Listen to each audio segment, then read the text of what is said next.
In this video tutorial, we are going to learn parallel constraint. Parallel constraint is used to make or force the selected lines parallel to each other. I am going to create 3 lines for applying parallel constraint.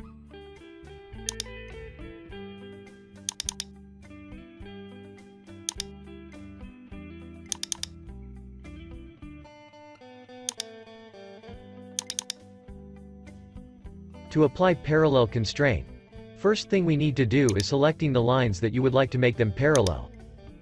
Click Parallel Constraint. Click the line endpoint and drag to move around.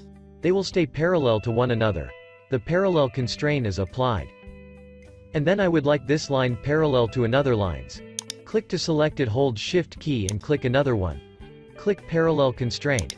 Now the lines are updated to parallel to each other.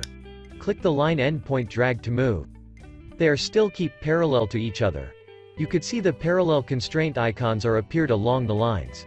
They are indicated the lines are applied by parallel constraint.